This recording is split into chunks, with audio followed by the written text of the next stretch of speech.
Welcome to Inside the Broken Family, where we read short stories, poems, and reflections. And a broken family learns to be vulnerable.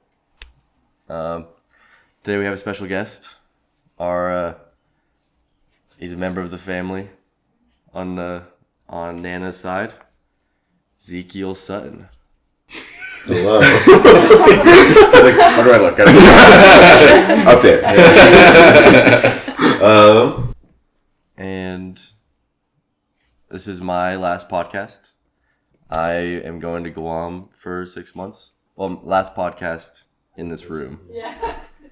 I'll still try to be on in other ways. All right, let's get into it. Do you get a pick? Yeah. Or do you want to read first? It's up to him. He gets to pick. You get a pick? Okay. Papa, want to go first? Alrighty.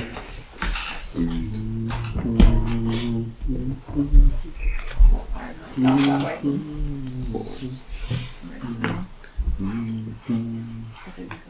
I can make it all the way around. How did you do that? It's a mystery. Wow.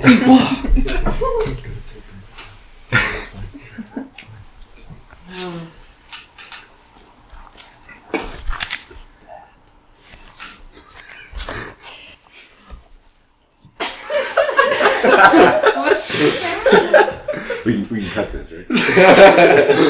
No, this all stays in. Did something happen? Nope. Had to be there. That's why it's a Right. video podcast, for context. Well, my reading this week came kind of out of an experience that happened this week that I wasn't expecting. And I had originally wanted to finish the My 4-Year-Old Life trilogy that I had started. But that'll have to wait until another podcast.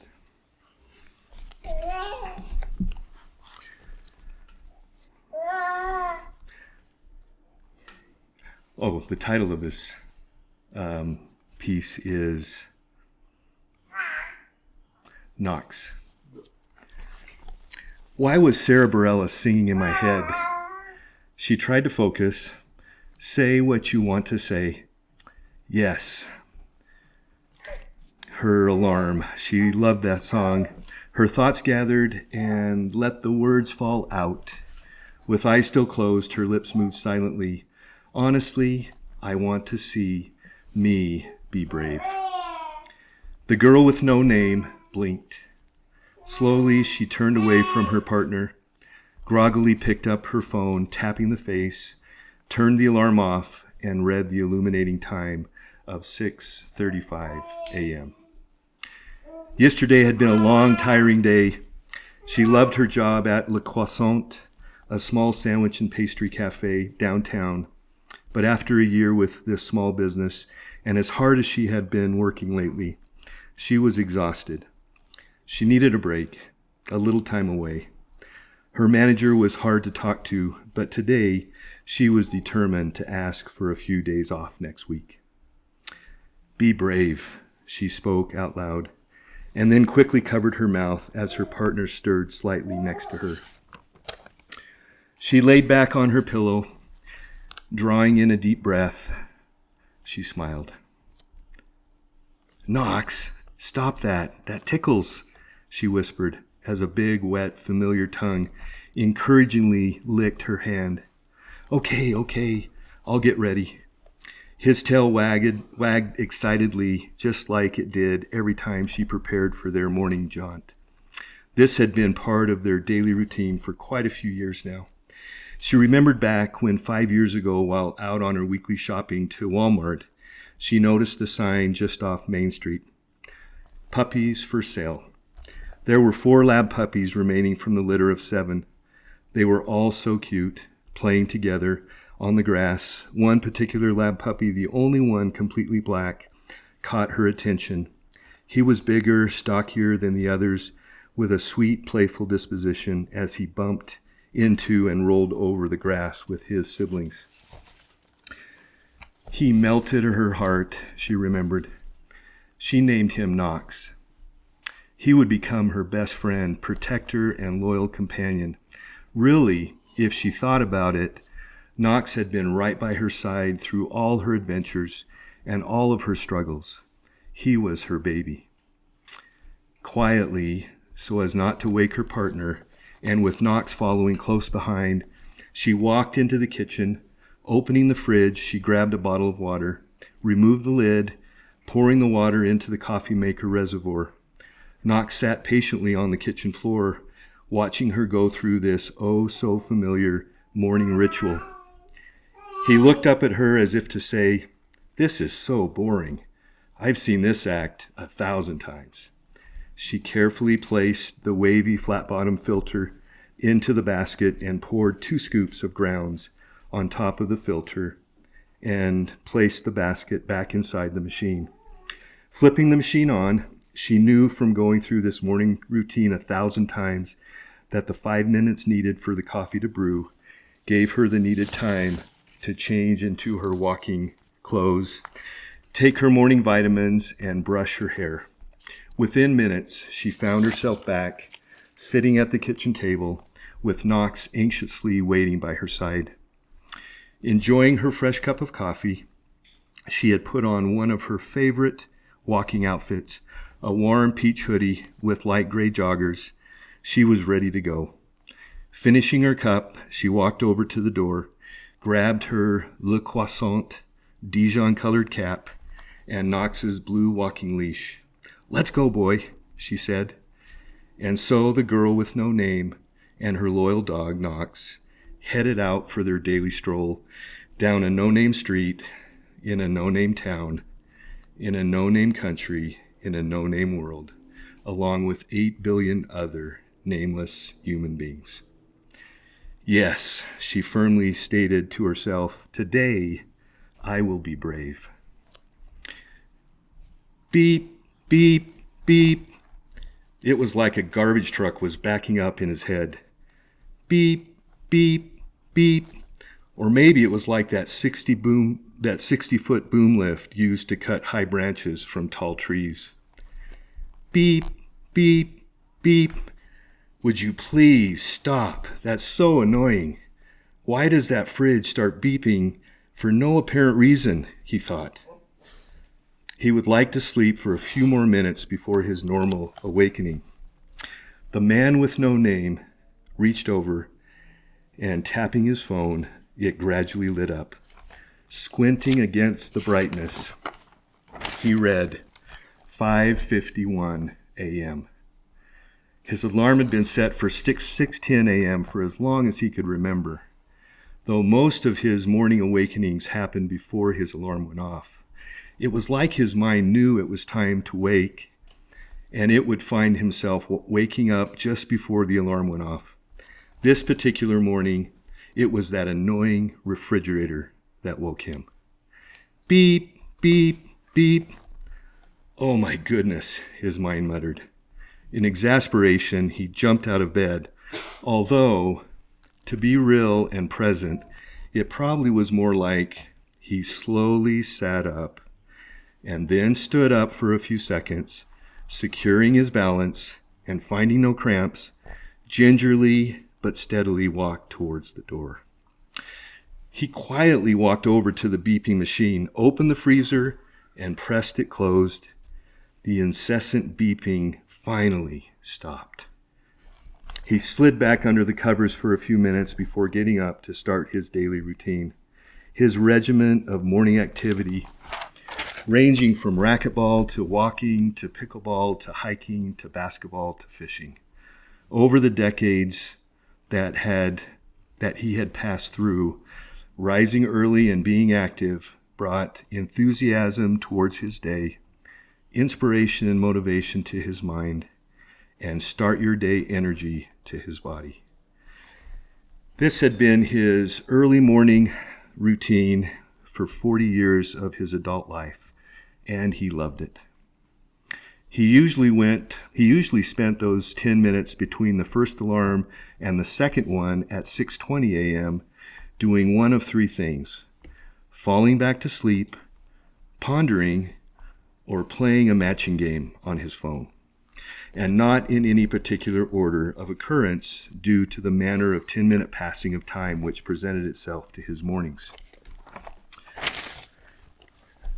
His companion always cracked the bedroom window, bringing cool air in from outside. They had always enjoyed their rest, accompanied by the fresh airs and coolness surrounding their sleep. This morning, the man with no name recognized familiar sounds flowing through his semi-opened bedroom window. Tea, tree, tree, coo, coo, coo, chirr, chirr, chirr, hoo, hoo, hoo, cree, cree, cree, cree. A sweet, melodious chorus of trilling, whistles, clatters, and coos permeated his auditory perception. He had enjoyed identifying different birds in the yard and loved to listen to the various bird sounds, recognizing a few belonging to specific species. He knew the cooing was coming from the mourning and Eurasian doves. The gregarious house finches and sparrows brought lively chirps and whistles. The starlings chattered and twittered. These beautiful creatures brought joy to his new day. He smiled and thought further. His son just identified a new bird to the yard, a lazulu bunting. By his markings as a first spring male, with bright turquoise head, cinnamon upper breast, and 2 broad white wing bars marking its tiny body. Pleasantly, another of his thoughts continued. These beautiful songbirds enjoying his bird feeders. He reached over to the nightstand, tapped his phone. 6:22 a.m., he read, and getting out of bed for the second time this morning, walked into the bathroom. His body's movements triggered the nightlight to come on, and he ponderously sat himself down. He wondered if they could hear his early morning rumblings below him, and in the same moment thought to himself, I wish I had discovered this bidet years ago. He flushed, stood up, went to the basin, washed, drank half a cup of water with a few vitamins, put on his shorts, sweat-wicking long-sleeve shirt, and followed it with his hooded sweatshirt. He grabbed one of his 30 baseball caps, his phone and reading glasses, and passing by the bed, stooped down to pick up the pair of socks he had left there from last night. He paused as he had done thousands of times before in his early morning ritual. Why did these 2 mangy dogs not even lift their heads as he left each morning, but upon returning they were both practically breaking down the door to greet him? He affectionately reminded himself, they also follow their routines.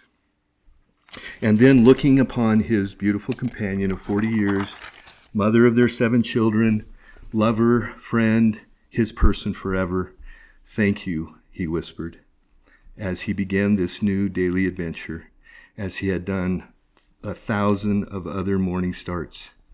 He walked out of the bedroom, quietly closing the door, slipped into his chicken coop traveling sandals, and headed off, driving to his racquetball workout, down his nameless street, to his no-name gym, in a nameless valley, in a no-name hemisphere, on a nameless planet, somewhere in an unknown universe. Yes, the man with no name said as he drove. He was grateful for her in his life today, grateful for his children and grandchildren in his life today, grateful for appreciation and love of creation in his life today. Her and Knox were enjoying their walk together. It was a beautiful morning as the sidewalk stretched out in front of them for a half a mile, a large open field to their right, and to their left, businesses and condominiums lined the opposite side of a road, heavy with morning, heading to work traffic. Knox was well trained to stay by her side, but As they walked, and with the open field to run and do his doggy business in, she would take his leash off. He loved running through the tall, uncut grass. The girl with no name watched him play, loving that he was free to run and explore. She noticed him coming back to her at a full sprint. What was in front of him? The two black objects flew past her in a blur, heading for the road. She tried to yell, "Knox!" but horrified, all her mind could think was, "Oh no." The racquetball games were over. He sat in his familiar chair, breathing deeply, sipping on a B12 drink and water, shirt saturated with his sweat, enjoying the familiar feeling of pushing his body and heart to work, to do, to move, to live for this day.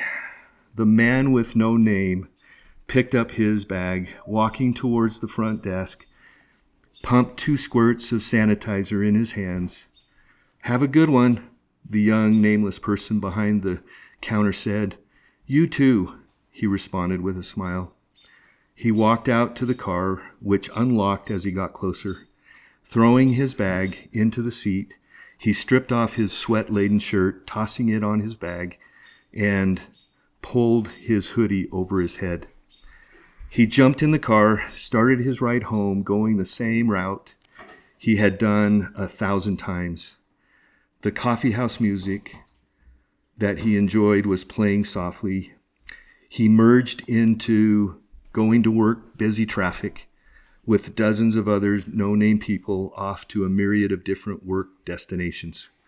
Suddenly, way too quickly for safe reaction, a black cat with a blue collar, followed by a slower but determined black lab with a blue collar, streaked out of the tall grass immediately to his left. Thump! The dull sound coming from the impact of his vehicle, striking the dog with a ton of metal weight, immediately turned his stomach. Oh no, he thought. He had no time to miss hitting that animal. In his mind came similar experiences in his life with deadly outcomes. He felt this might be another. He felt the pressure of the traffic behind him, urging him to move forward or get out of the way. He moved forward and slowly pulled over, allowing the impatient cars to pass by. By the time he was safely over to the shoulder and into the tall grass, he had moved a couple 100 feet away from the accident. He had to go back to see what had happened. Was the dog's owner there? He hadn't noticed anybody walking along that open field. The pit in his stomach had not left as he slowly walked back towards the area. The grass was tall enough that from the road, even from his standing view, he could see nothing looking back. Not the dog, not the sidewalk, just gently waving green grass. As he approached closer, shapes and color came into his view. There was a black dog sitting awkwardly on his haunches, his left shoulder and leg contorted, hanging limply to his side, whimpering. And kneeling, holding the dog, was a young woman. She was wearing a peach sweatshirt and gray sweatpants. He couldn't see her face yet, but the Dijon-colored cap she wore had Le Croissant across the front. The woman with no name heard something approaching and stood up. "I'm so sorry," the man with no name said. "I didn't have time," he broke off with emotion in his voice. Tears flowing, she nodded. "Do you have someone coming to help you?" he said softly. "Yes," she answered. "They'll be here soon." He knelt down next to the dog and began to gently stroke his head. "I think he'll be okay," he said encouragingly. She knelt down next to them both and put her hand on the dog's back, rubbing him gently. Thanks for stopping, she said softly. What's his name? His voice cracked. Knox. He's my baby. Two nameless people looked into two sets of tearing eyes and found themselves thrown into a human connection that gave them a name in this brief moment: humanity. Two random individuals thrown together by unforeseen circumstances collide in a tender moment of human kindness and suffering. On this planet we humans call Earth, each traveling through time, day in and day out, through mundane routines of existence, we find ourselves in vulnerable moments thrown together in a beautiful yet sometimes terrifying dance of human connection. In that soothing light of being, inevitably, we find ourselves connecting with the one with no name. We connecting. You can clap if you want. I mean, I think we should. I don't know. What do we think? I really like that. Yeah. I think that was one of my favorite stories you've done. Me too. I really liked how you had two separate stories that came together in a really nice way. Yeah, I was waiting for the whole book. That could have been the start of the book. Very good. So that happened to you earlier this week? Really?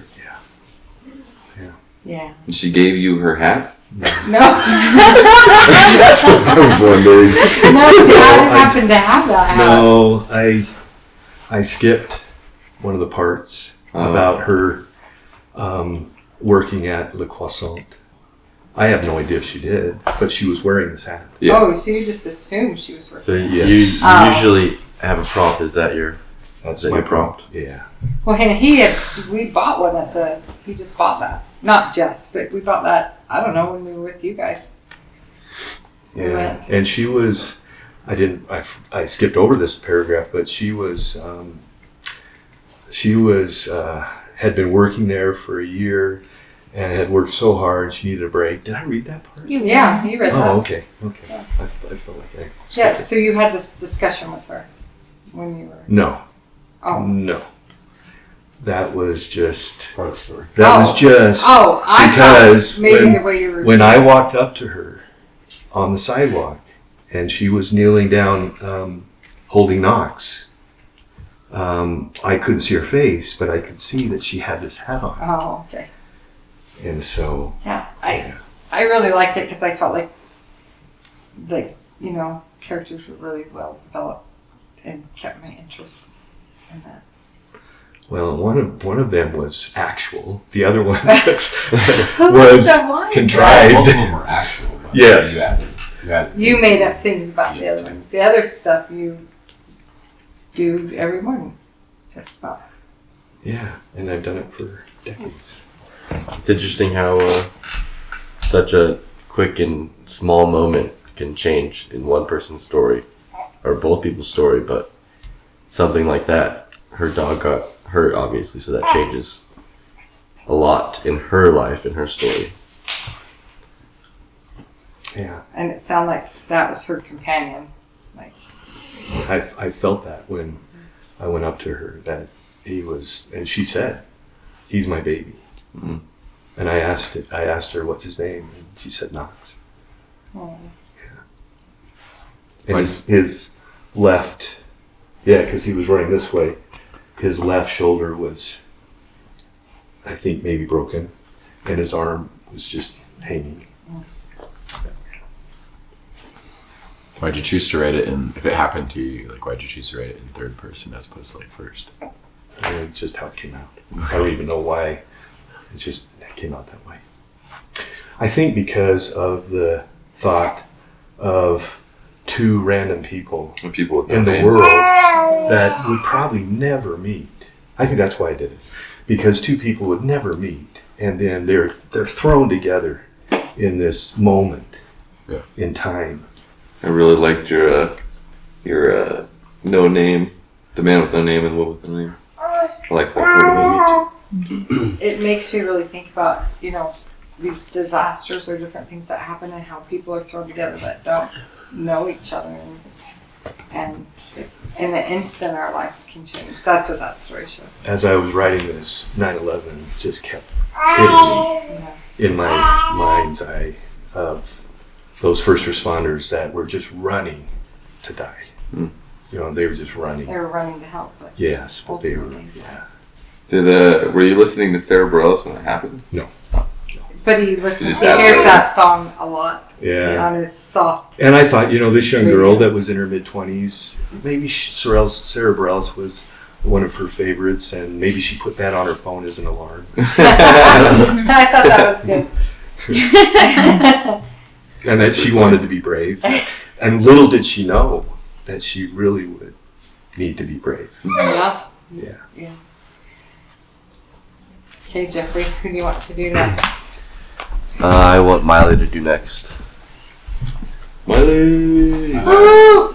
Miley! Interesting selection. Miley! We're your biggest fans. Our once a month or whatever you Can call I it. make an adjustment to that, Mike? Once a month. Yeah. Slider. Yeah. Don't make anything too big. I Though. know. You don't want to. Let the man do his magic. I don't really have a name for this, so I'll just start reading. That's better actually. Remember when we were young, running around the neighborhood, playing tag with our friends all day, our cheeks rosy red until Mom called us in for dinner? Remember the nights we would talk through the beds, planning when we would sneak downstairs to watch a movie? Remember playing in the rain, catching lizards and frogs, or when we would make little cardboard houses for the turtles? Remember sneaking out to the living room early in the morning, playing Super Mario Bros. Before we would go to the beach? Remember catching all the fish, seeing who could catch the biggest one, or when we would play catch in the sand or spike ball? Always so competitive. So many good memories. So many fun times. And sometimes not so fun, fighting like siblings do, teasing each other. I wasn't always the easiest sister in the world to deal with or the nicest.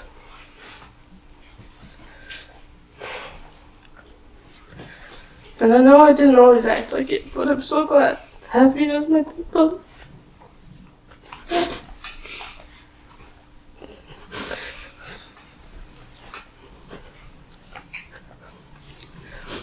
And I will forever cherish all these memories.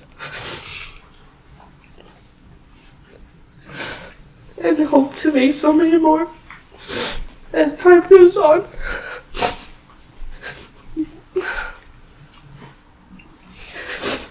Thank you for all the car rides to the softball field and to friends' houses. Thank you for always being there as my brother. I can't wait to see what comes next. Thank you so much for being my big brother. I love you.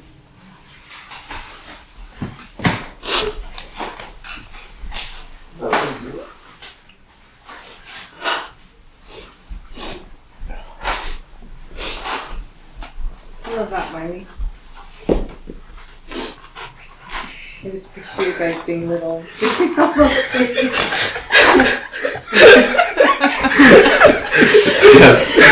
Your big head is blocking this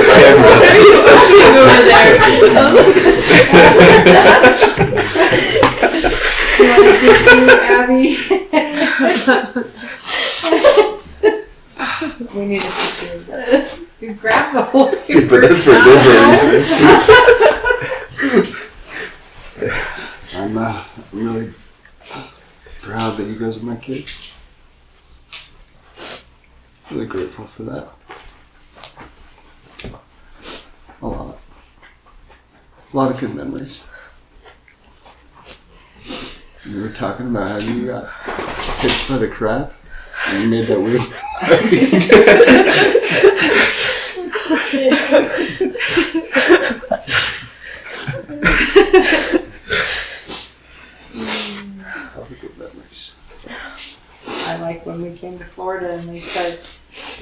That's fine. I don't know how you presented it, but you're like, that's Nana's butt.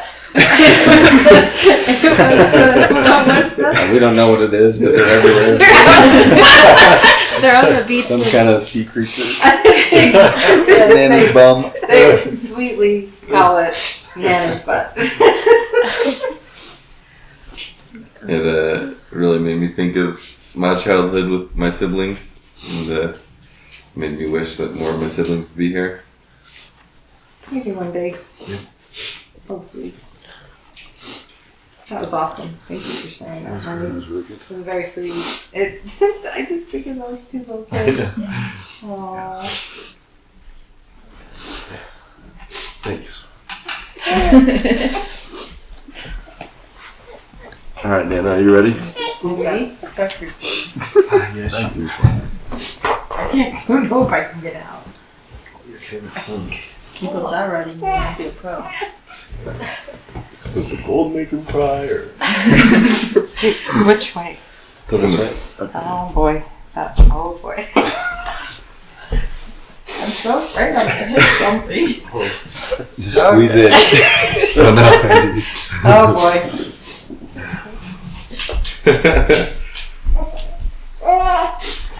Okay.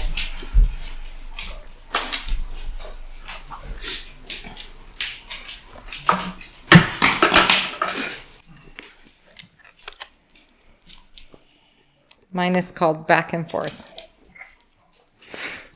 Laying on a chair, swinging, letting my body just relax, as I realized the branch and the rope would not break under my weight. Swinging back and forth as the soft breeze moves around me. The sound of the rustling leaves, so many birds chirping. My eye catches a bird feeder hanging from a tree. It reminds me of my dad filling the bird feeders and dumping mounds of bird feed on the ground, so no bird would ever go hungry. I remember looking out the window one day and thinking, it's like we have a bird aviary. Swinging back and forth, my eye catches the large rocks that my dad had always wanted us to build a fountain with. I hope one day we can actually do that. As I swing back and forth, I realize my feet are on the ground with the tall grass between my toes. I push off the grass and let myself swing back and forth. The blue sky above me, the colors are amazing, light blue and even a deeper blue. Excuse me. It is a beautiful day. As the clouds float by, they seem to change their shapes and their sizes. I see a bear. No, an ice cream cone. Wait, an angel. Memories flood my mind, so many memories, as I let my body float back and forth. I really liked it. I liked it because there seems to be a parallel in my mind to you saying, I realized that the tree was going to hold my weight. Mm-hmm. And there seems to be a connection, and you may not have meant this, and it's just maybe in my mind, which is fine, but a connection of like leaning into life, like realizing that one's actually here and allowing the realization that the metaphorical tree branch isn't going to break. That it's interesting because I wasn't even going to sit on the swing and do that, because I actually in my head thought, I don't think that would hold my weight.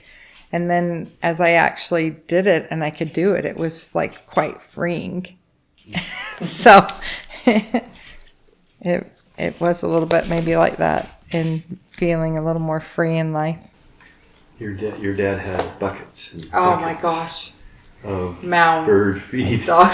I know, because Bird feed. later in his time, he asked me to fill the buckets for him. Right. He had to fill the buckets full of bags. Right, of but bird remember feed. he would dump them, he'd dump piles all around. And the dogs, the puppies would eat Yeah. all the bird seed. And the corn, the seeds would grow up, in the Oh, back they did porch. grow really pretty things in the Yeah. rocks, actually. But he was funny, and it was truly interesting because we didn't have that many birds when we first had moved here.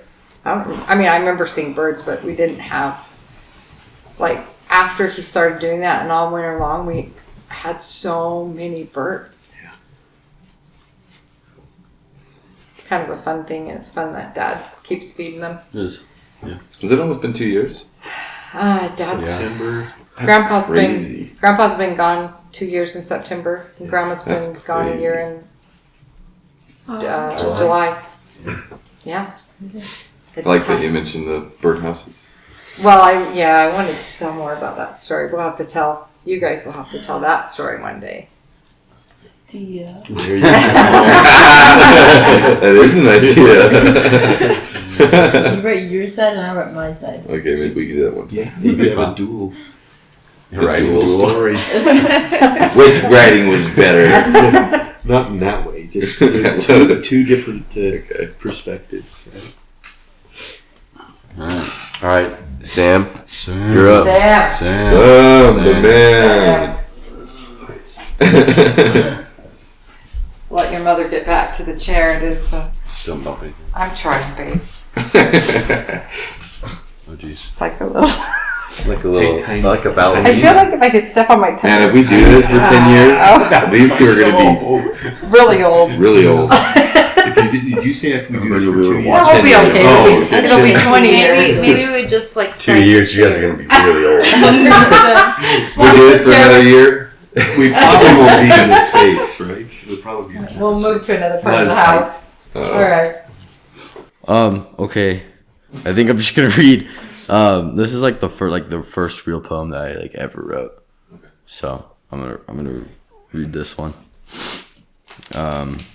Feet waiting on the same cliff as they were last year. Feet waiting for the ground to take them where there could be less fear. Fear of the pain of hitting a pebble. It would be easier just to stay on the same old cliff and maybe even take a step off than it would to turn around, stub my toe again and again and again. Feet waiting waiting for the ground to take them where there could be less fear. Wow. Okay. That idea of waiting. Waiting for something to happen that'll change my internal world. A lot of people can connect to that. I used to feel that way for sure. I like the image of gravity, having your feet, because of it, feel different things, hitting the ground, pebble on the ground. We can talk about stubbing your toe. Yeah. Just repeating the same things, I guess. Did you, was that the one you wrote on the Wind River Spectrum? So Peyton was like, we were going on a 60-miler backpacking trip. Peyton was like, everybody take a photo and write a poem about it. So I took a photo and it just happened to have my feet. What day was that? Do you remember? I don't remember. Where we were? That's really cool. Is it when we climbed up the Yeah, I think it was that same day. We were heading up there. That was such a fun. That was a good hike. That was such a fun hike. Yeah, it was. Did everybody do that? Did everybody take a picture and write? We all read them when we got That's back. what my mosquito was. Oh, that's where your mosquito one was from? I don't know. I don't think you were here. I I didn't either. Well, maybe I did. I think it was just me, Peyton, and Jeffrey. Jeffrey. Abby wrote I wrote one later. I remember thinking about it. That's cool. All right. Dad, you're up.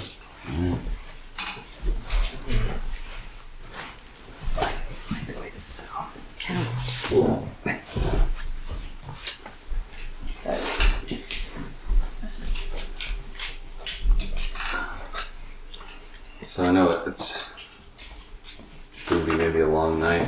That's okay. You guys will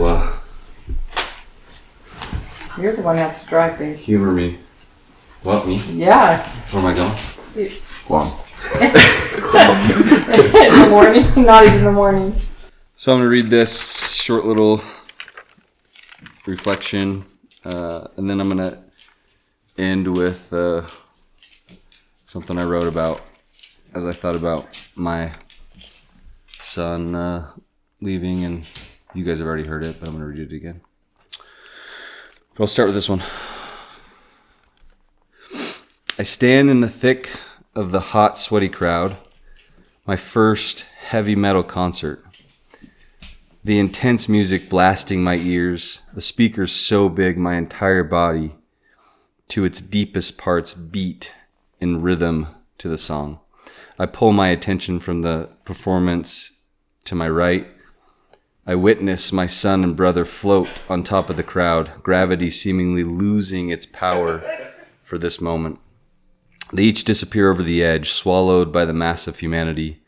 As the song builds to its conclusion, intensity and repetition breathing something to life in the crowd, my awareness spreads to the collective. Each hand is raised, pointer finger and pinky raised to the roof. Each set of lips reflects the words being screamed into the microphone. Each head bobs in beat to the music, like an open field of wild grass bowing to the wind. My hand raises and my fingers point, my lips move, and my head bobs. The only thought in my head hangs with a question. What is worship? My mind does this funny thing where it will hook me and whisk me away to some far-off land. 2 lands, to be specific. One is the land of death and decay, far behind me, where nothing lives, but things are still animated like brainless zombies. The other land, far ahead of me, full of what-ifs and shimmering mirages. A land where my mouth is constantly dry. As the lead singer plays a haunting melody on his violin and screams solely the words, "How can I raise these walls when the ground beneath my feet is crumbling?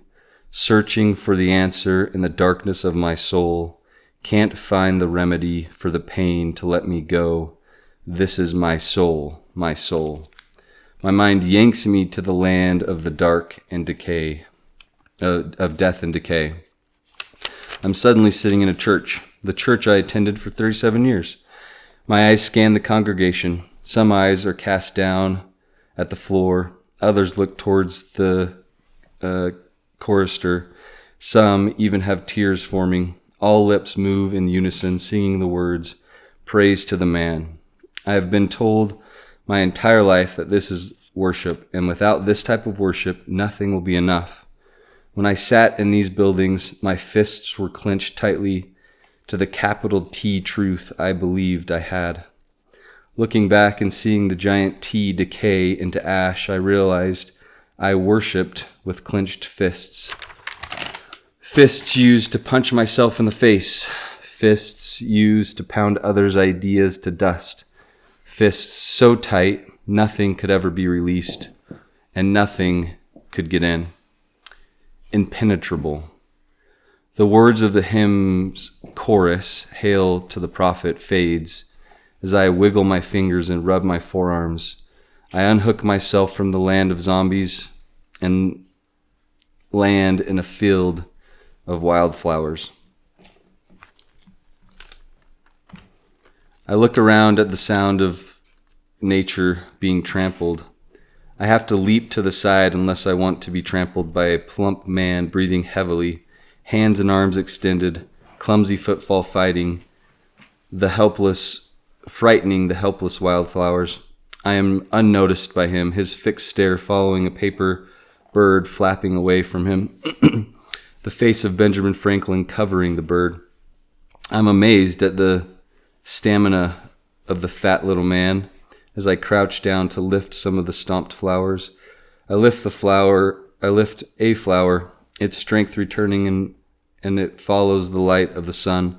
The sun sets and rises several times as I watch the flowers move in rhythm to the light of the sun. Time moves fast now. I witness seasons come and seasons go. Death feeds life. A white carpet of snow cover brown, making way for shortened days and frost cloud words. A woman appears on top of a sled, yelling at other people pulling the sled. "Go, go, go," demands the woman. "Stop." The sled slides to a stop right in front of me. "Snowball," she yells, and the first person pulling the sled cups fresh snow until it is packed into a ball. "Cup," she shouts. The second puller whips out a cup and to put the cold snow-packed ball into. "Flavor, now," the woman on the shed orders. Red like blood, juice pumped into the little ball, and then it is passed to the woman. The woman holding the blood-red snow cone turns to me and states sweetly, her shoulders uncovered, If you ever want to feel warm again, you will buy my snow cone." "No, thank you," I answer. Her sweetness freezes. She turns, sells the cone to a snowman for 10 George Washingtons. She gives one to each of the pullers and keeps 7. "Onward, my precious ones," she orders, and they are gone. The silence of the snow-covered earth is complete. I extend my arms out to the side. I open my mouth and catch snowflakes on my tongue, warmth filling my insides. Time speeds forward on its eternal racetrack. An emerald blanket of grass covers the quenched earth. I watch birds dive in and out of the tall grass, collecting tithes for their little ones. My eyes zoom with the bees buzzing from flower to flower, worshiping the golden sweet goddess. My eyes drift to a group of children led by a teacher. One of the children begins to cry at the sight of a dead baby chick blown from its high nest. The teacher approaches the sad child, tells the tearful child to open their mouth, and pops in a little pill inside the child's mouth. The child walks away, machine-like and with no more tears. Another child starts to buzz loudly and mimic the movements of the bees. Again, the teacher pops a pill into the little one's mouth. Another emotionless machine, no buzzing or imagining. Surely there is worship here and there and everywhere. Everyone and everything seems to be worshiping something. The internal reflection of what I have worshipped in my days and nights causes me to shudder. A bright light appears, a pure light, like nature's many examples. In the last moments of my grandfather's life, a man who worshipped life and love and learning, I saw pure worship. This man lived each day, but his body and mind stopped helping him. His mind on repeat, his hands curled up like gnarled tree branches. He couldn't eat, he couldn't shave, couldn't pull up his pants or put on his socks. Cleanliness began to be scarce. I don't know why the crumbling of a person tends to send others scrambling in panic away from the broken pieces. This was true in my grandfather's instance. But my wife didn't run once. I watched her kindly pull up his pants and put on his socks. I watched her clip his toenails. I watched her tenderly shave his wrinkled face. She did this when most shied away. Why? It was not for money or purpose. It was not out of obligation. She simply did it. Perhaps the purest form of worship, worshiping kindness, empathy, discomfort, life, worshiping the deepest parts of her, building her ideal self, allowing her values to shine upon existence. I am one lucky man to learn from such a person as her, to adventure and worship with her. I only hope she continues to take me to church. Jeff. I love how you described Grandpa and what happened to his body and Annalie having. Oh, sorry. Was I talking softly into myself? Very soft. Wow. It's a sincerity thing, I'm telling you guys. I love how you wrote about Grandpa and the different changing parts of his life and Annalie helping, and it was just. It is true that is. There was no gain that she was getting for that. She just purely helped me, and that was really awesome. And then there was another thing at the beginning I really liked too. I'll keep thinking, but There's a part you were talking about. I think you were, in my interpretation, you were talking about the past and you were talking about the future. And then you said, in the future, you said, and my mouth is dry there. What did you mean by that? My mouth is constantly dry there or something. Yeah. I was trying to speak to this idea that when, at least my experience, when I spend a lot of time in this land of what if, or that I can't find real, I can't quench my thirst there. It's just make believe. It's in my head, and so any water found there is just pretend, I guess. That makes sense. I like the idea that everybody worships something. Yeah. You just get to choose what you worship, whether it benefits you and the people around you or does the opposite. Yeah, that was really beautifully put.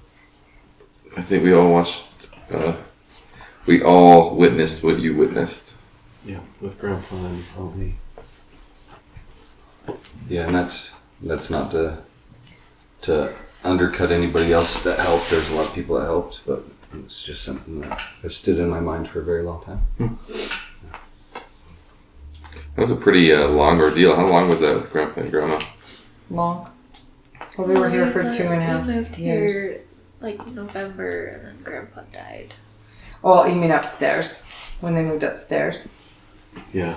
When they moved upstairs, it was. Oh, it was like, yeah, that was pretty quick. But you guys moved in October, Yeah. and they were here. He was here till that next September, right?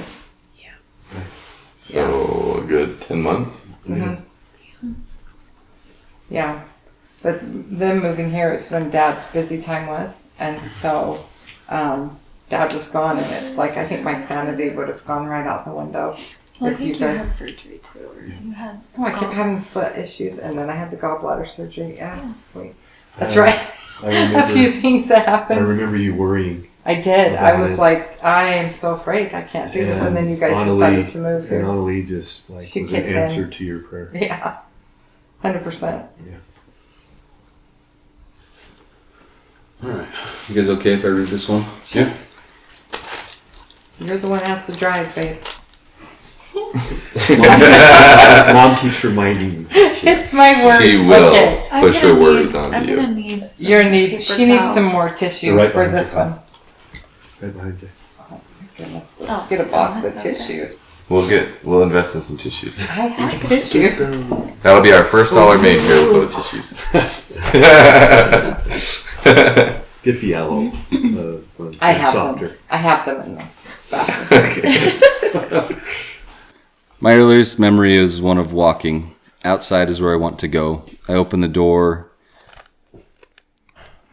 all on my own. Deck and backyard open before me, but something yellow and black and fluffy catches my eyes. I raise my little foot and stomp. Pain. Pain is often the catalyst that creates sticky memories. My memories move from walking to running, running through an airport into the arms of a grandmother, running down a sidewalk, parents behind, feeling like the wind. Foot catches a lip, skin burning, knees bleeding, tears falling, running out of a car, feet barely touching the ground, excitement to see family, only to be attacked. More pain. I know there are moments full of laughter, joy, and freedom, but those are left behind. I do not carry them forward. There is a driving force internally telling me to run, telling me that I must get somewhere fast, even though I don't know where somewhere is. I'm chasing somewhere everywhere I go. Sports, fishing, hunting, hiking. I have to be the first, and I must get somewhere fast. I was taught to move fast, to sacrifice everything and everyone to the invisible race. Life offers other teachers. If I am willing to see, I've learned to allow smoke from Mrs. Fear to clear. I've learned to look elsewhere when Mr. Sunshine only wants me to see rainbows. Looking back over my time, I realize my eager, sincere heart lied. It was her who taught me truth. Truth of the present. I started to move from wanting to be seen by the teachers to wanting to see, wanting to admire. It was she that offered the taste of real stillness. It was her who planted the seed of desire to look here and now rather than there, then somewhere else, rather than somewhere else. I still run, but she is there. Her beauty and goodness and intelligence is on the mountaintop. Her truth is here in the castle of fairy tales. Her creation is here in the wild salmon runs of Alaska.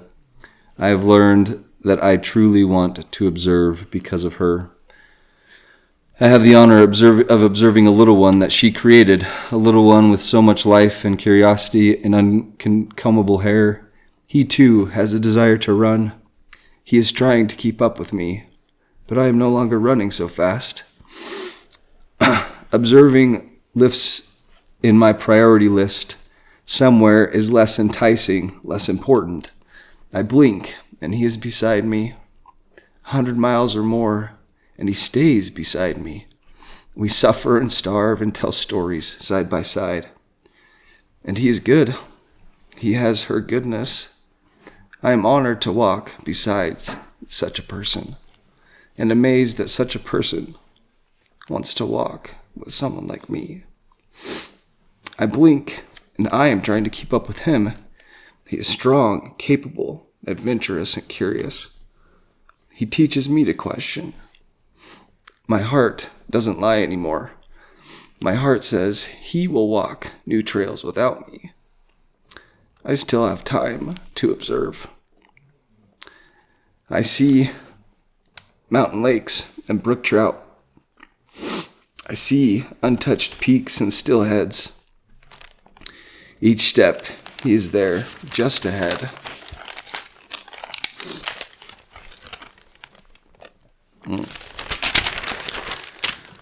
I blink, I look up, he is gone.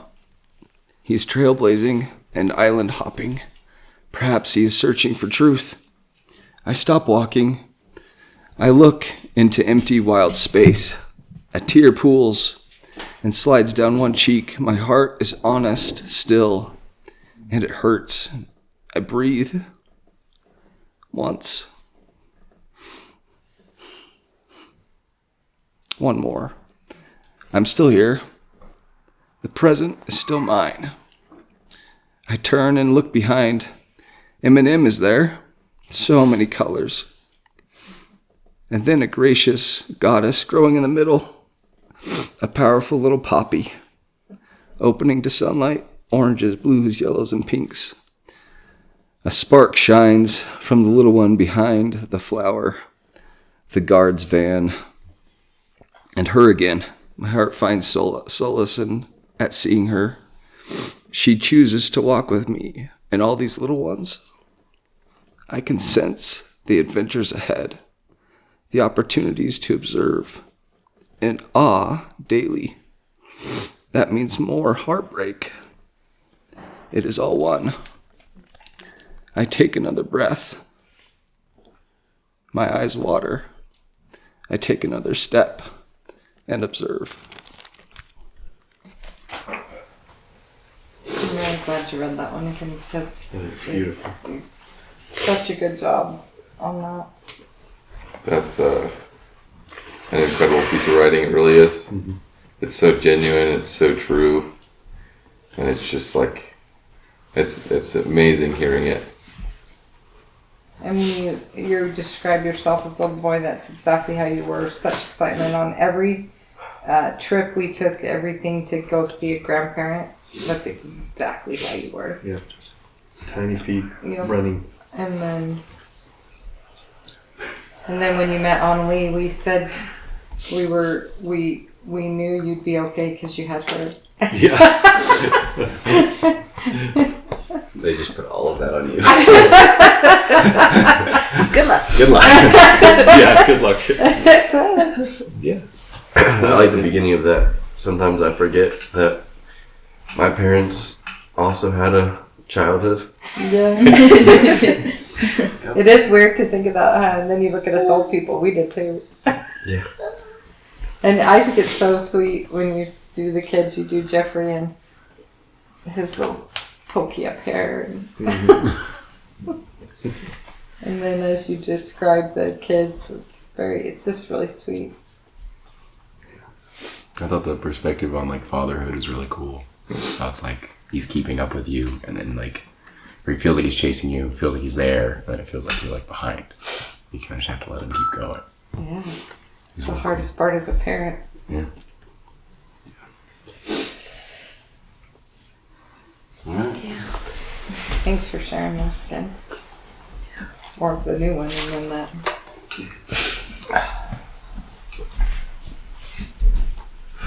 I'm going next. Okay. Oh.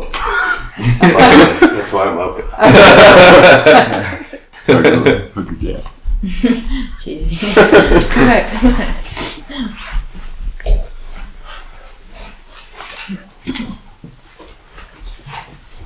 Okay.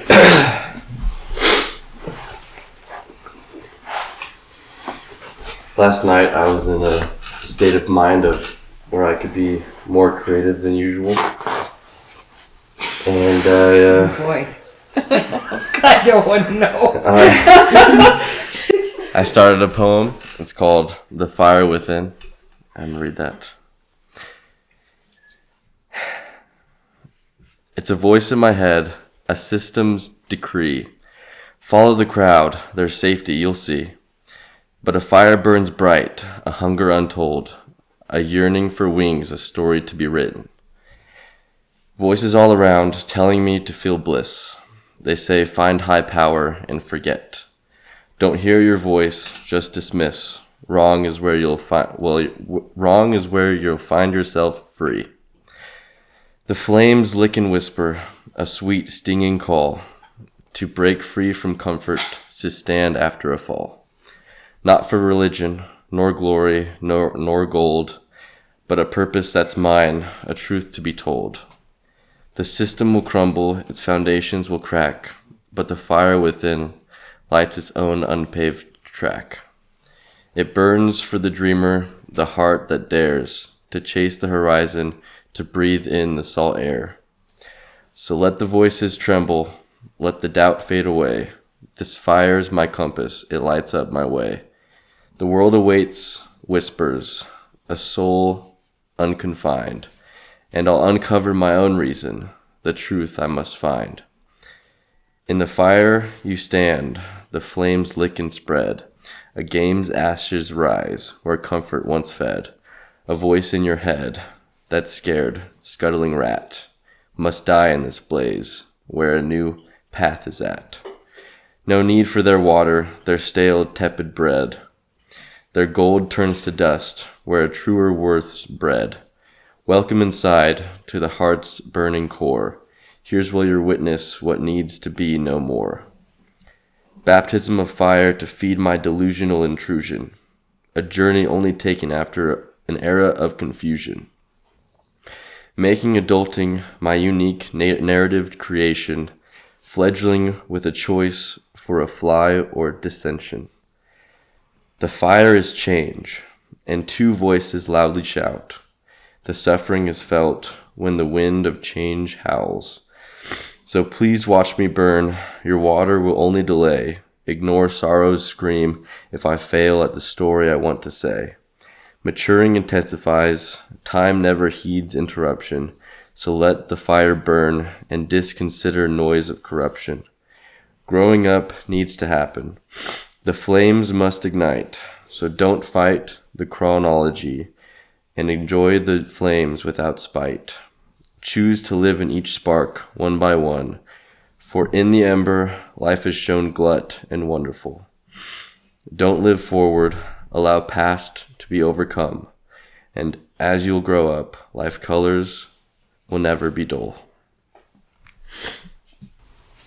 I like so much of that. I liked your journey. That was kind of a journey to that, into your new horizon ahead and your freedom to do it. Yeah. I like the imagery of fire throughout that. It's consistent, nice. You said find a higher power and then forget. I think that's a problem unseen in our society.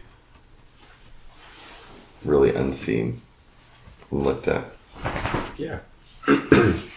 Like all you need to do is look towards somewhere else. Look anywhere but here. And then your life will be better finally. Yeah. That's what I was trying to say. I liked how you were reaching and searching for your truth, to find your truth, whatever that becomes. That you were understanding that was what your path was heading for, is to find the truth from that, in that path, in that journey. I don't remember the exact line. I think it was kind of near the middle. You said it was to the effect of like you're going into this journey of like becoming an adult, and whether you like succeed or fail, you know, like you were hoping to just still have support nonetheless. I thought that was like really like deep, because I feel like, especially like us being younger, like we feel that of like we're just gonna shoot in the dark and hope we succeed. 100%. And we just hope the people that raised us are still there, regardless if we hit dead on or if we completely miss the mark. They're there, but they're letting you figure it out. Yeah. In the fire. You have great adventures ahead. Dude, Guam's gonna be awesome. Yeah. I'm excited. I can't wait for the stories from Guam. Yeah. One part in there it says, "Let me burn." I just had the thought of, I have to let him burn. I have to let him live your life. Yeah. Water will only delay. It's very deep. No, it. I just had the thought. Mom was gonna say, being a mom is so hard. This is the thing. You guys have described it perfectly. If Jeff saying how he had said he was walking. First, you would run to catch him, and then you would catch him, and then you're walking together, and then pretty soon he has to let you walk ahead. And I love that, because that's the feeling you have. As a parent, you have to let them walk. And dang it, that's hard sometimes. It's a hard thing to do. It is sometimes. Hard. Yeah. But it's good. It is good. Many adventures. It's hard because you want to keep them safe, right? You want to just guarantee. That was always my theory. It didn't work, but it was my theory. But that's why we raised you. To Go let have you go. adventures. Yeah. Go That's have true. your own adventures. You can always come home, though. You've got good parents that will let you come back. Yes, it's true. And Nana Papa will too. All right, and this next one is one that I've read to you guys, but I haven't read on the podcast. It's along the same lines of becoming an adult and going on my own. It's called My Sacred Pledge. In the vast plain of existence, where the whispers of ghosts sing broken promises and empty tales, I stand before the mirror of sincerity. Upon the threshold of self-discovery, a trivial figure amidst the swirling current of time. With a steady gaze and a resolute heart, I make a static vow to myself, an oath forged in the crucible of short experience and tempered by the fires of introspection. In the labyrinth depth of my soul, where shadows dance with the light, and forgotten dreams echo through the hallways of memories, I pledge to be the guardian of my own virtue, a loyal guard against the encroaching gloom of fear-caused paralysis. Like a solitary beacon in the dark, I shall light up the path before me with the unwavering light of my inner potential, guiding my steps with courage and conviction. I promise to craft my own destiny, shaping experiences into the architecture of my aspirations. With every black night, I'll seize the day with passion, while allowing fate to fire her weapons, piercing the armor that withstand her strength. In life's tapestry of joy and sorrow, I'll cherish each moment, living and experiencing the gift of emotion in its totality. I'll walk the path of authenticity with courage and grace, knowing each step will reveal who I am. I'll be the champion of my story, exploring the depths of my soul like a sailor traversing turbulent seas, navigating with uncertainty. I'll cling to my inner compass. I vow to the boy on the other side of the mirror that I will go on any adventure, explore any cave, fight any battle, until I see a true man looking back at me. A man that can protect anyone close to him with the ferocity of a warrior in the midst of a battle. A man that can nurture love and compassion from the garden of his soul. In adversity's crucible, I'll stand with you as a pillar of strength, knowing adversity grows the strongest roots for the tallest trees. I vow to never succumb to the darkness within, holding on to hope. But when our journey does end, I'll look back with gratitude, knowing I lived with purpose. For I am the hero of my story, the author of my destiny, writing each chapter with self-belief. That was great. That's great. Let's go much of that. I love your journey of finding the man in you and the hero of your story, in your life, and becoming or searching for that man that you want to be. You said a bunch of things that stuck out to me. You said, I will be the guardian of my virtue. It's a cool line. I love that because you're right. You're the one that's going to choose where your life leads with that. You said something with the compass. What was that with the compass? It was really... There was like 4 things I was like trying to remember. It's like the worst when you have one. I know. That was such a good line. I know. Oh, that was such a good line. That's what There were happened. so This many is in so there. good. Yeah, that were really. I think this is probably my favorite one you wrote, Jeffrey. I really like this one too, especially reading it the second time. Yeah. I've read it a couple times. So do you know where the compass was? He lost his compass. Yeah. It's somewhere in there. It's somewhere. Was it in the beginning? There was No, it was the middle. There was a line that you said something about I'll let fate shoot its weapons or something. Yeah. It's a cool idea. And you also talked about being the protector of those that you love. I love that so much. I love that one. You also talked about experiencing emotion in its totality. Well, Good line. you talked about fear too. You said, and I thought it was great. It was at the beginning you say it, I think. Something about fear with that you won't. You could let it stop you, but you're basically moving through it. But I don't, your lines were much better. I'm gonna be than real. mine. I don't know what I read. But it was really good. It was really good. It was really good. I don't know where everything is. All I know is the notes. I needed notes on his. There was a lot of thought-provoking Yeah. parts. Of I that. tried to put what I hope to become. Yeah. As a person, as a human. Yeah. I think, And put it into a promise to myself. yeah, Yeah. it's a really What was cool. the You title? should hang it. My sacred pledge. That's right. Yeah, it was I think- such a good one. I think you said something like, I want to be able to love, nurture, and be able to protect or something. It was. I know what that was. My garden. It's really cool. I'll read that paragraph with that. Yeah.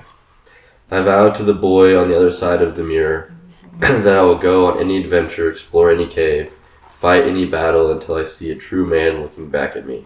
A man that can protect anyone close to him with the ferocity of a warrior in the midst of a battle.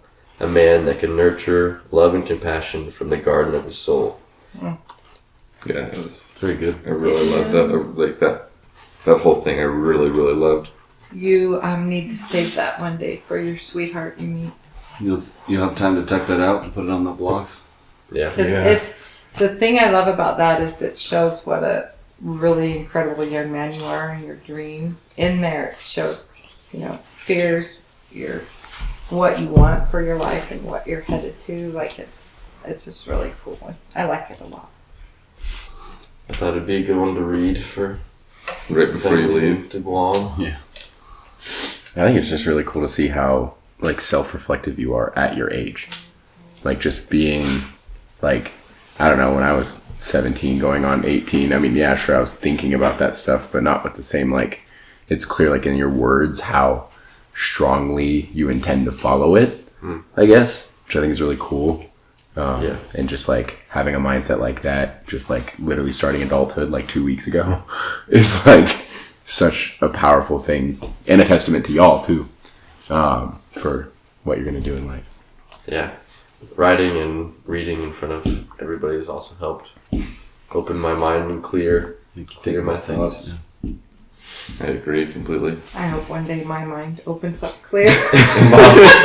I'm being genuine when I say like the person who started doing this and the person who's here right now are Really? very different. Yeah, there is. Can you really see There a has been difference? growth. Oh man.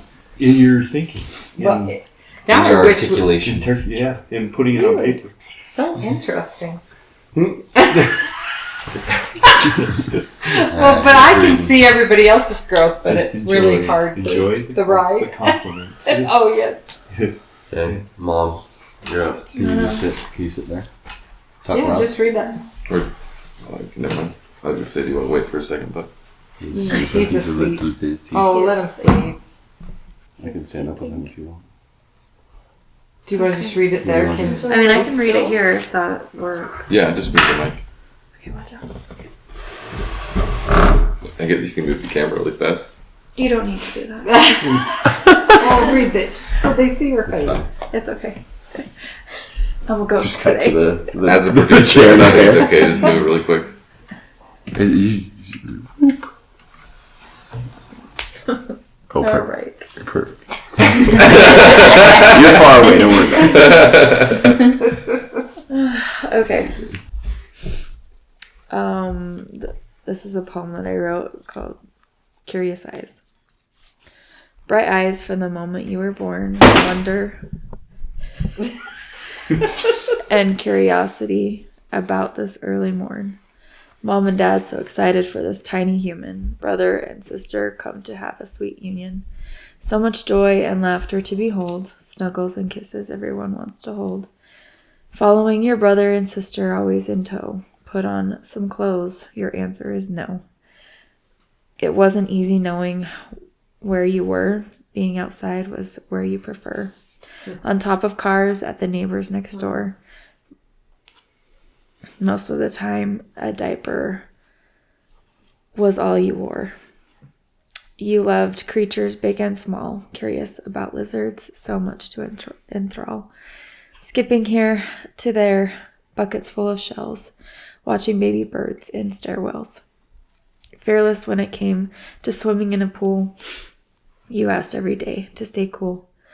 Then at night, when the sun goes down, when the sun goes down, snuggles with Mom and Dad in your princess gown.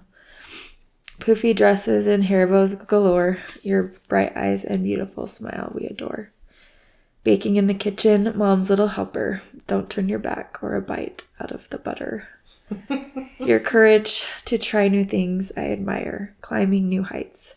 You will aspire. From the quiet, your comments cause us to giggle. Also, when it comes to food, you nibble.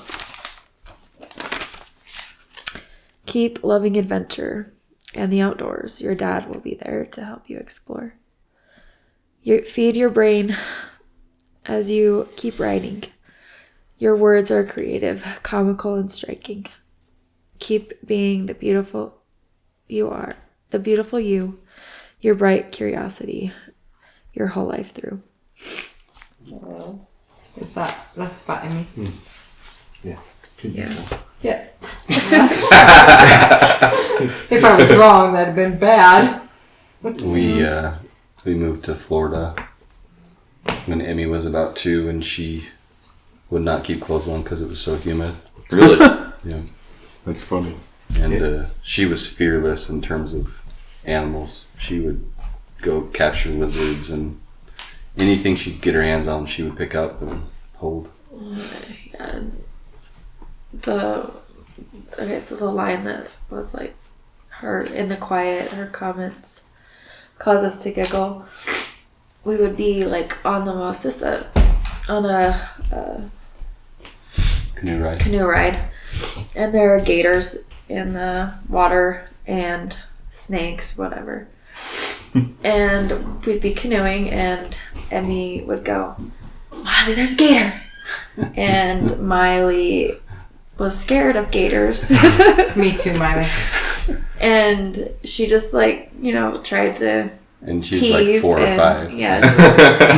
And she was picking up on that? Yeah, she could pick up on that, and it just made us all giggle. Miley's like 10, 11. I love the bite of the butter, though, the little bites. Oh my gosh, she would take bites out of the butter all the time. And that's just her cooking, because that is so her. She's cooked cookies since she was how old?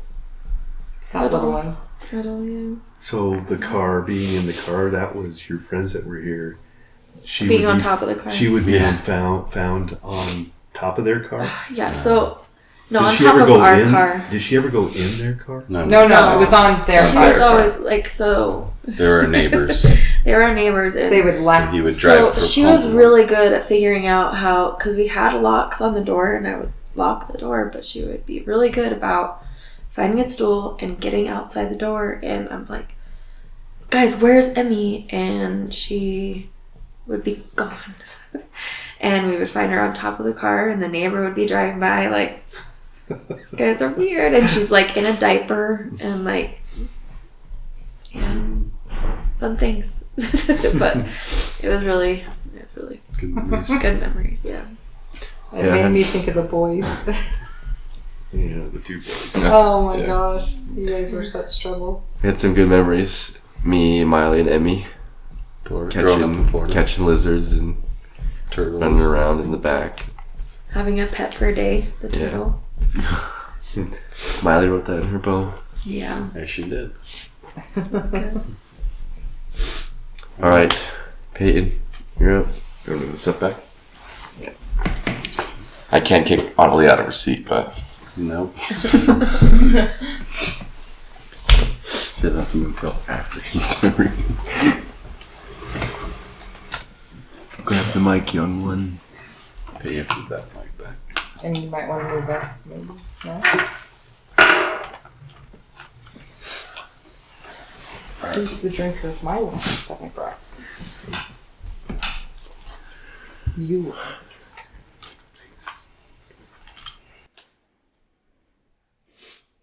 All right, I wrote this first poem today.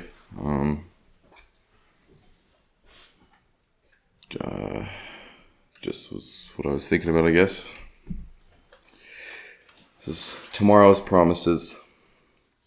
Tomorrow is not today, too far away to see. A future that doesn't exist and a life too big to hold. How can you survive like this? Tomorrow is not today. Bet everything on tomorrow. Sing away today's truth. Live for the sweet words your brain preaches. Prophets to us all. A guiding darkness block out the light so the dark shines through. Today is nothing. Tomorrow will be everything. If we can just make it to the future, that world we can't see, our love waits there, far away and not real. Will the future fail me? The present already lost my sympathy. Promises made on mountains I'll never climb. Clouds that are incredibly alone. All living in my world I created. Tomorrow is not today. Let's look forward and pray to the unknown. Worship for the most uncertain thing we have. Tomorrow will fail you. Today is all we have. Tomorrow will never be anything more than a thought. Today exists for us. Tomorrow can't be our driving force. Today has to be what you pay attention to. Tomorrow is not today.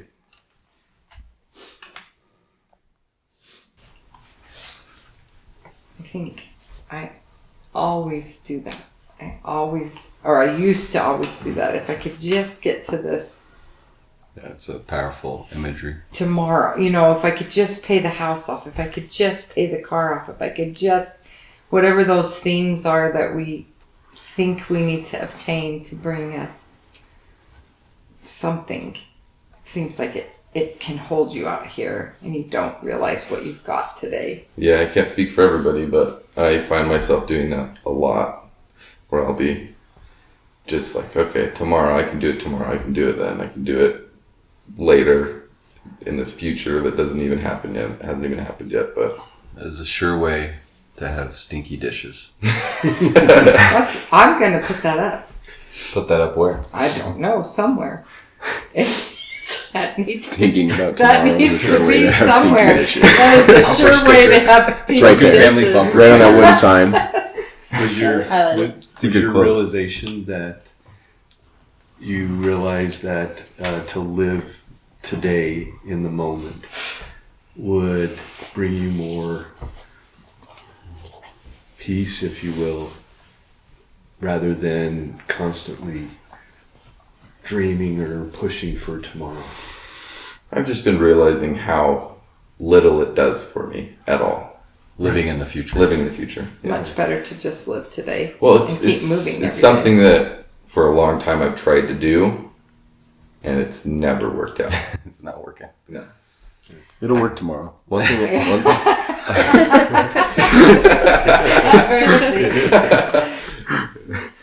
I've been doing pretty good at living in the present this last week. And just doing one activity at a time. Otherwise it goes too. It's been, I've really enjoyed it. Spending time with Zeke and friends, and it's been fun. You've had like a little fall week. Why are you laughing? Why is he touching me? Look, we can have some boundaries here. This is a professional Did you setting. hit him when you said? No. I didn't spit I think on he him was- either.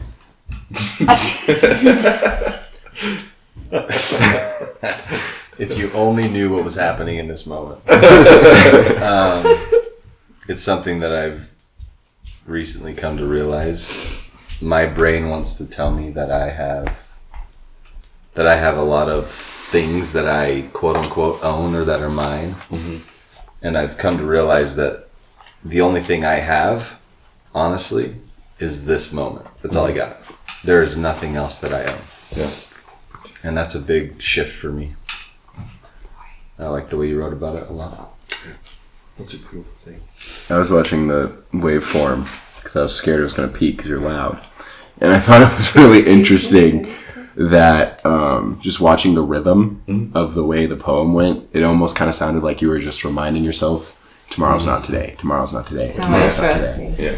And it was really kind of, it was just cool. Like, regardless of what you said, it was almost like you could reread it over at any That's time. and just actually be like, that's exactly what happened. I can't remember exactly what was going on, but in that moment I was trying to be like, all I have is now. I can't be thinking about that. I can't be thinking about that. I can't be thinking about that. it was cool you read it that way too. Yeah. And wrote it that way. The rhythm was good. It's so interesting because being older now, 60 almost. Woo! We'll have a party. Podcast. You're accepting it. Pre-podcast. Pre-podcast. Anyways. Pre-podcast Poppy would not have accepted she's 60 years old. That's No, so that's true. very true. Yeah. Anyways, it's so bizarre because you literally, I remember when we had Jeff and then Alicia and Maddie and then we had, the 3 little kids for a while. And I remember always thinking, we just need to be able to, I just got to enjoy this minute. Like if it was Christmas morning or for whatever it was, and it just goes so fast. You were saying was blink and I don't remember the words. Blink and you'll miss it. No, what did you say with blink? Was it you that said blink or was it you I don't that think I said said blink? blink. In your poem or Oh in your yeah, thing? it was Dad's Blink and reflection. yeah, and it was like that's life. Just here we are. Jeez Louise. Jeez Louise. All right, I've got another one. Well, I've got 2 more, but Okay. this one's called Humanity's Dilemma. Often I find myself hunched over, screaming. Why does this hurt so much? Why should I endure any of this pain? Grabbing my stomach, clawing at my skin, tears streaming down my cheeks, people standing around me watching. They point their fingers. They love pointing their fingers. I'm alone here, dealing with living in a thoughtless world, being filled with thoughts that aren't okay, being filled with pain. Why is it so much easier to follow? Often I find myself looking in the mirror, my lips cracking from unsaid words burning through my mouth. How long will I go holding all of what I am inside? All I can do is scream unintelligibly, unintelligible words, and hold my stomach as they point. Oh, how they love pointing. They laugh while saying, how can you not follow like us? That future, your future, is too dark for my eyes, too painful. More painful than the pain I feel now. But still, this isn't living. For now, I'll hold the pain in my stomach and let my words burn through my mouth. They can keep pointing. I'll survive until I don't. Was that written after the first poem? Yeah, I wrote that a couple weeks ago. No, I wrote that a couple weeks ago, sorry. I think it's interesting. Even if you switch them, I think it's interesting how, like in that moment, there's a yearning to not be in the today. And then now you're telling yourself to stay in the today, even though they're only weeks apart. Yeah. That is interesting. I think to that point, there's a lot of people that will do anything they can to get out of that moment because the moment carries a lot of pain or whatever you want to say. So they will work very hard to get out of it. Yeah, All right. Oh, sorry. I was just gonna say, like, it's so easy to live in tomorrow because it hasn't happened.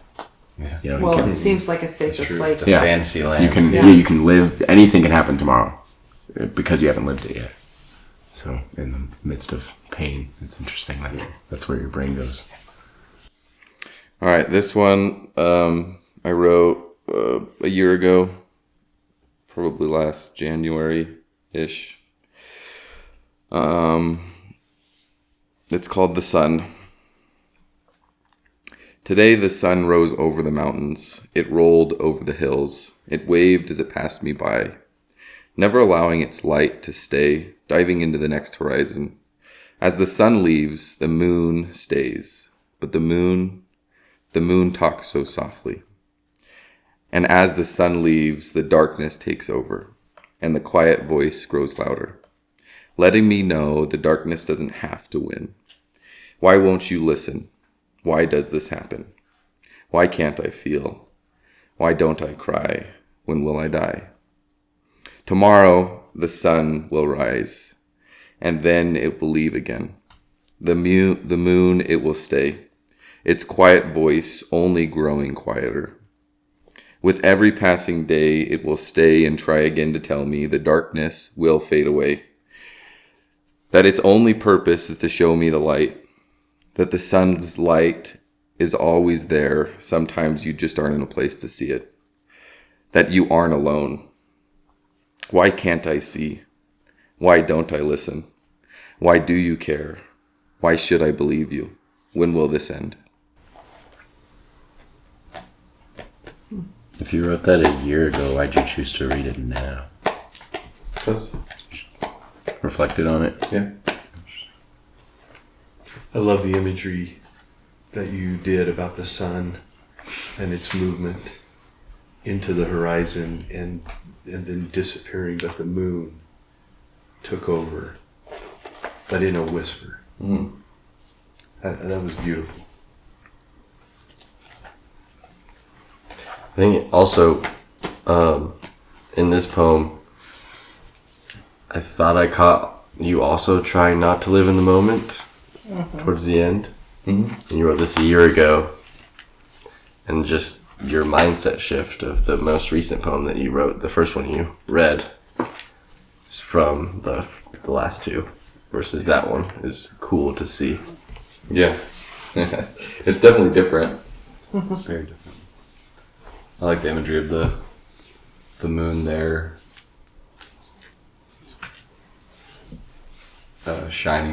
reflecting the sun's light, saying it is there. We just can't see it because of where we are.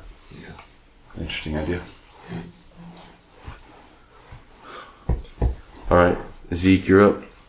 Okay. Zico. Didn't know my legs could move, I guess. Wow, this has been a journey. Is this what you expected? No. and yes, because you said you lucky you weren't on that last episode. There was a lot of crying. And then this starts with crying. Thanks, Miley. But it's been really cool just to see everyone like just let themselves speak through the pages. I used to do this a lot, like write poetry just to kind of like feel my emotions. I stopped for a really long time. And it's interesting to kind of hear it from a different perspective of people like trying to communicate. Because I don't know, when you write, it's different than when you're just sitting and telling someone like, here's what happened with my day. And so I wrote 3 things. I wrote one of them just because I wanted to have something, because I told Jeffrey I'd be a part of this. So I kind of let my mind go. It's a working title I'll probably never change, but it's called Blueprints. Drifting. Thoughts run through my mind faster than I can catch. Where will I go? What will I do? Who will I be? I hope I'm not in your position by your age, I told my 22-year-old friend from my past who is now 25. And here I sit, eerily similar, a bended mirror. Not the same, but certainly not different either. Where will I go? What will I do? Who will I be? Wishing takes you backward. Dreaming slides you astray. Planning keeps you stuck. Only action creates a way. To where I will go, what I will do, and who I will be. And here I stand, stuck in the quicksand of the blueprints, the sketches, the to-do lists that never become done lists. Lost in the jungle of stacks of documents, laced with ideas, all trying to answer, without any action, where will I go? What will I do? Who will I be? That's great. I love that part. I like. Go ahead, no, you do it, because my mind couldn't put it together. So, Go ahead. Jeff's gonna do it. Yeah, You're he's fine. gonna do it. You're He's fine. gonna be I liked how you started out that poem with the idea of someone trying to catch their thoughts or capture their thoughts. It's an interesting way of capturing this, at least from my perspective, this feeling of feeling out of control. Like your mind's spinning away from you. It's good. Go ahead. I was just gonna say, you fit right into our In the Broken Family podcast of expression, of life and thoughts and growth and questioning. That's beautiful. Thank you. Yeah, really. I really liked the when you talked about the friend from your past, and now he's 25, and you're still probably like, You're I'm not going to be where you are And at you're 25, and you were at the same place at 22. it's like I relate to that because I see everybody here who's older than me, and I'm like, I'm gonna be in my own place, somewhere else, in a different situation, doing something different. And so far, it's like everyone goes on the same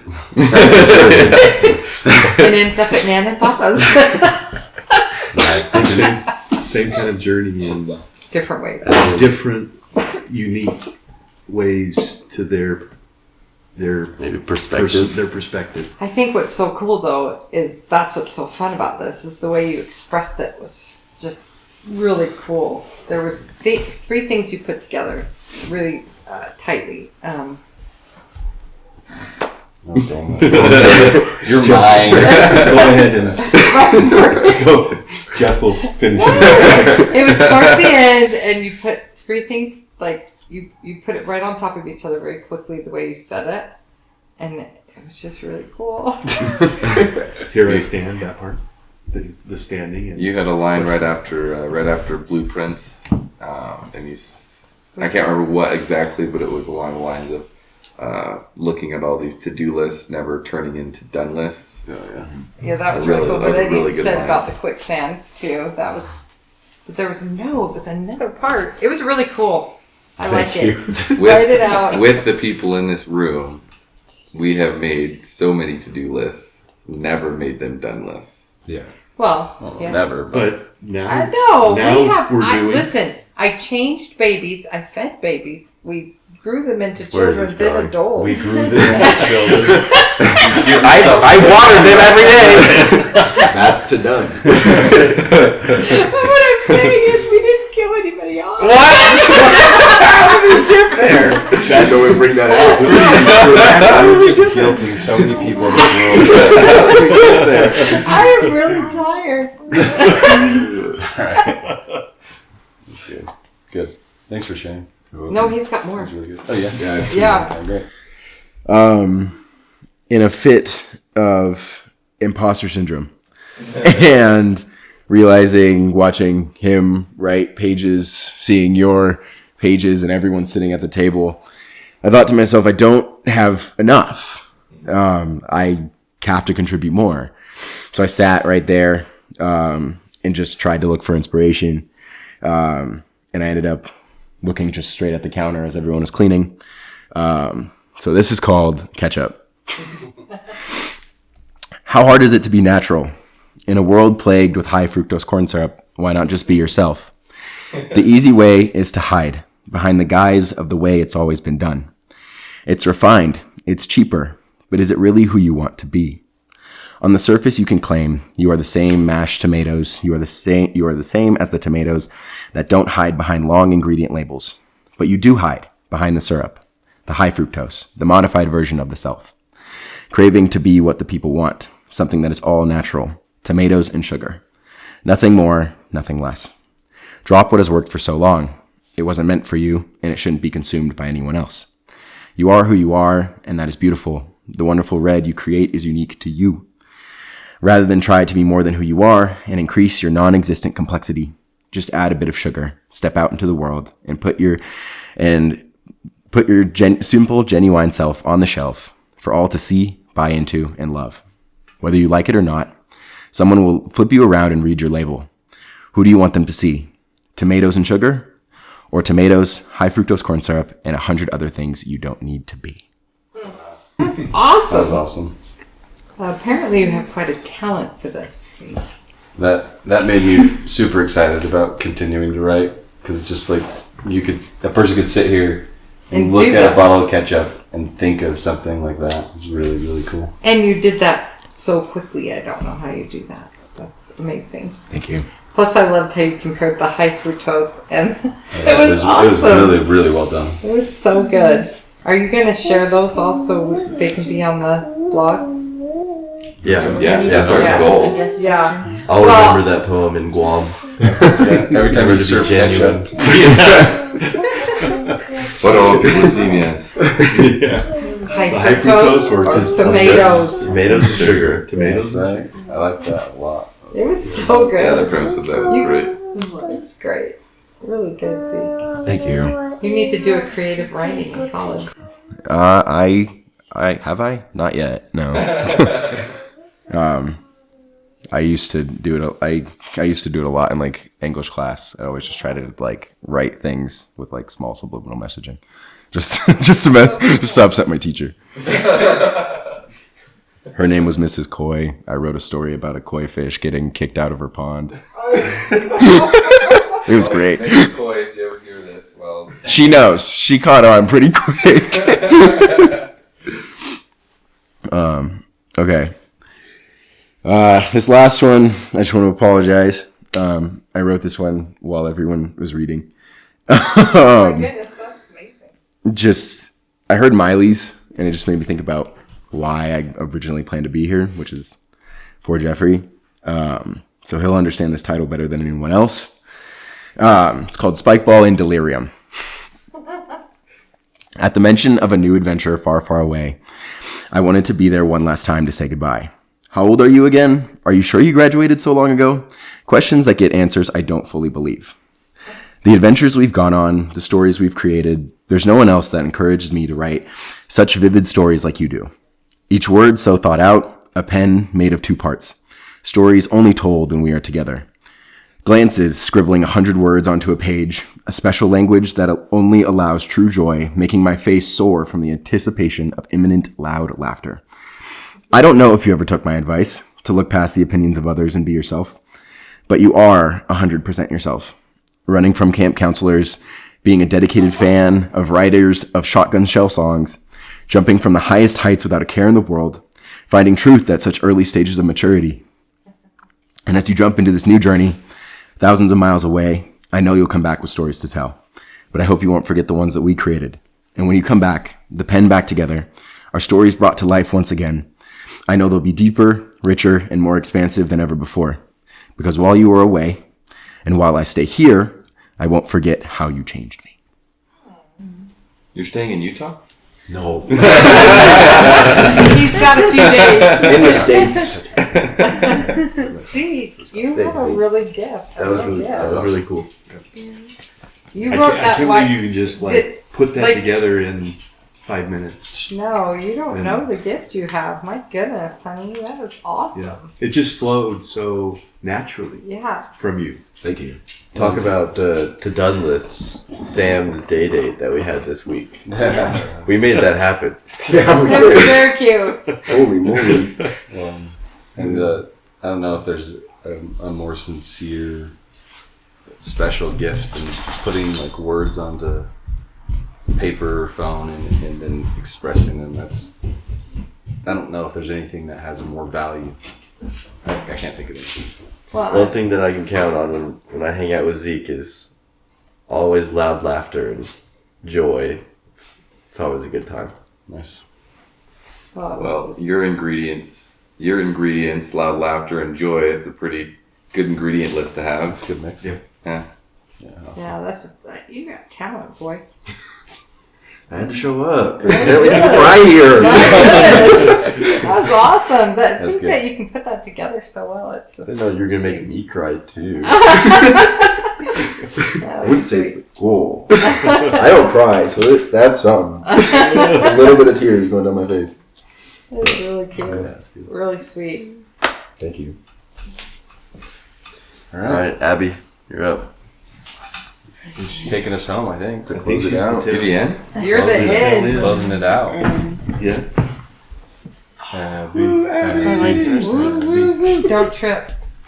A little over the weather today. What? Tired of the weather. What? Tired. Are you under the weather? No. Over the weather. She's.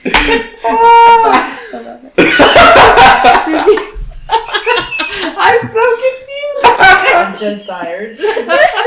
Just tired, bro. I swear. That's just rubbing my eyes. It's why they're red. Uh-oh. No. Abby, can you fill us in on the? She can't. No, I can't do it. Nope. What thing? Over the weather is my phrase. So no one knows what that means except for me. We're all confused. Look, inside jokes. They've got to stay inside jokes. Okay, there So you go. they got to stay Well, who's inside. inside are they? My. Who's inside ours? They're his insides. I I don't don't share know. my insides with Minnie. Man, I think. Whoa. What happened? I don't know what that means. I You just share missed your the whole insides with thing. people. You're 18 now. I think you should only do that with one person.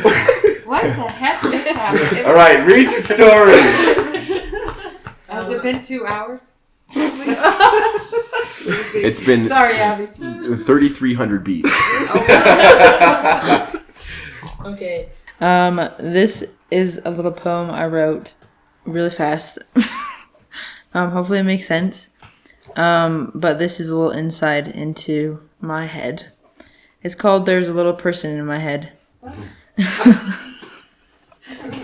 Okay. There's a little person in my head. They steer me left and right, forward and backwards. I realized I wasn't dissociating to escape reality.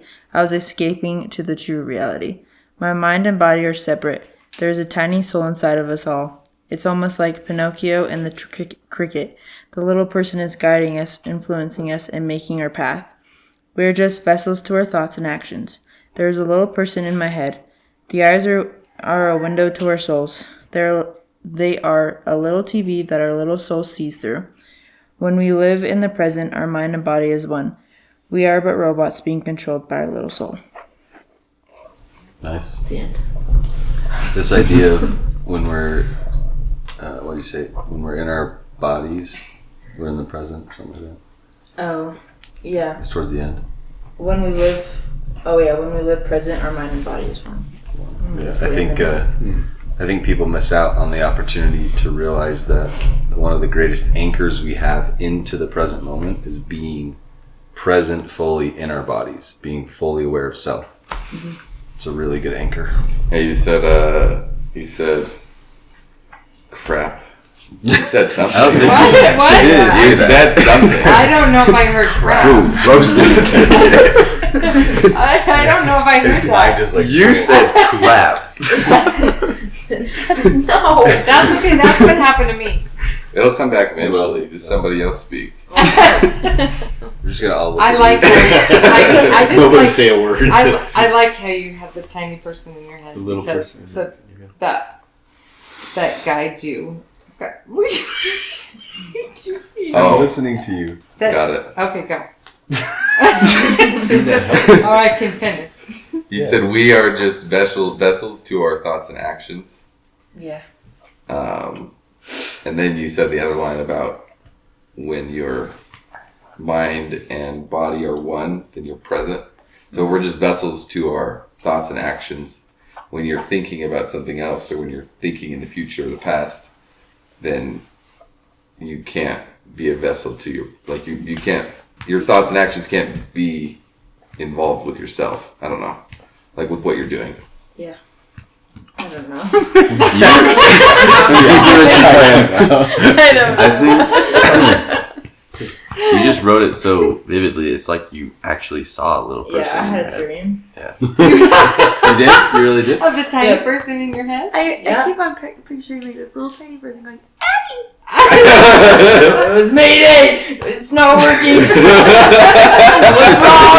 You know what error Why can't I Panic. It reminds me of what's the one movie with the feelings? Inside Out. Yes, love the red with like light. sadness Yes, and all those.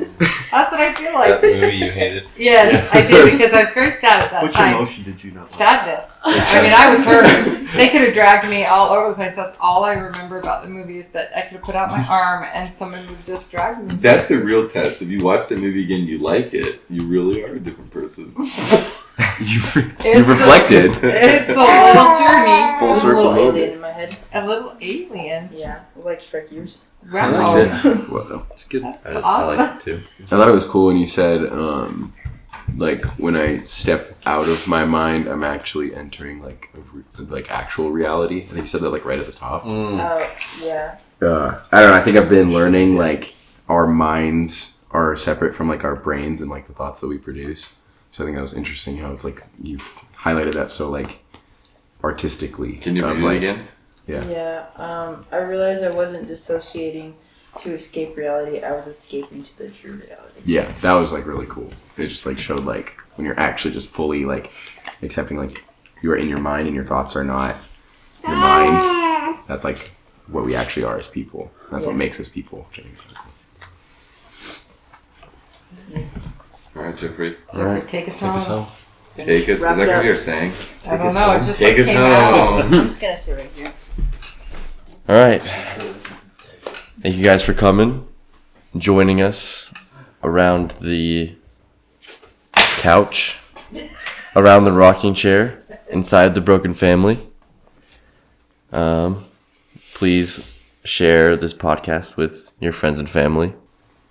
If you don't, You're gonna have a tiny person. Well, we didn't decide. no, I think if you don't, you're gonna be processed ketchup. No, not fresh cuts. You're gonna be high fruit. Processed ketchup. Processed. Process ketchup. Please leave us a 5-star review, or You might you might become processed ketchup. What's the name of this episode? Oh, high fructose. No. High fructose. High frucose. people. Pretty good. High There- fructose. High There fructose was and some tiny great. people. There were some great. High well, a fructose lot of and you tiny had some great people. lines. How about what did you say? I will protect my. Oh yeah, that was good. Guardian of my own virtue. Guardian of my own. Guardian of my own virtue. I'm in favor. Yeah, it's It great. is the Jeffrey episode. Let's go. Okay, last thing we do before we leave. Topic pick. Yeah, Topic Jeffrey, next. Jeffrey, you're gonna Pick pick a three number numbers. between 1 and 100. 27. Give me a second. We're just on the same page. As always. So true. Okay, you said 27? We lost Yep. Sam. Alright, first one is Lighthouse. Oh, sweet. Okay, number I like between that one. 100 and 200. That's 153. 150. I was going 52. oh my god. You're gonna love this one. Little Green Men. Oh, Abby! Alright, 200 and 200. 286. 286. When I was young, I liked blue. Wow. That's good. Gave that one. Wow. It's very Alright, It's very specific. give me a sec. Yeah, what were the three options? Lighthouse, little Lighthouse, green people. little green When I was men, young, I and like blue. Blue. So just by next week we write this again. You have homework now. Welcome back. This will be our second drawing topic. Friday. Okay, you're good, Jeffrey. Rainbow. Pick a number between, Yes. pick 1, 2, or 3. 3. When I was young, I liked blue. No. Sweet. Oh, I like That's awesome. That is going to be the topic for next week's writing. Okay, Jeffrey. Awesome. All right. Goodbye, everybody. Leave us a 5-star review, or you might become processed ketchup. That's awesome. well, cue the music.